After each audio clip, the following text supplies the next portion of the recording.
జనసేన ఆవిర్భావ దినోత్సవం దాన్ని ఊహించుకొని ఈరోజు బ్లైండ్ స్కూల్లో వచ్చేసరికి అన్నదానము, కేక్ కటింగ్, మరియు వాళ్ళకి కావాల్సిన అవసరాలకి ఒక ఆమెకి బ్లడ్ కావాలని అడిగితే అది కూడా చేయడం జరుగుతుంది.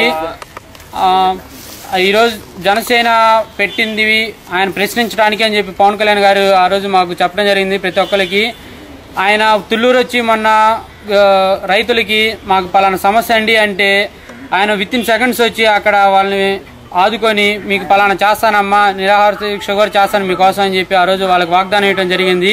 ఆయన ఎంత స్ట్రైట్ ఫార్వర్డ్గా ఉన్నాడో అంత స్ట్రైట్ ఫార్వర్డ్గా మేము ఉన్నాం. ఆయన పలానా చేయాలి అంటే దానికి మేము ఆయన చెప్పటం, ఒక నాయకత్వం ఉన్న వ్యక్తి ఒక పార్టీలో 1 సంవత్సరం నుంచి ఒకే నాయకుడు ఓన్లీ కార్యకర్తలో ఉన్న పార్టీ అది ఓన్లీ జనసేననే. దానికి మేము ఎంతో ఆనందపడుతున్నాం. దేనికైనా సరే మేము సేవా కార్యక్రమంలో ఆయన్ని తలుచుకుంటా ఈ కార్యక్రమం చేయడం మాకు ఎంతో ఆనందంగా ఉంది. దీనికి సహకరించిన మా మిత్రులందరికీ ప్రతి ఒక్కరికి పేరు పేరున ధన్యవాదాలు.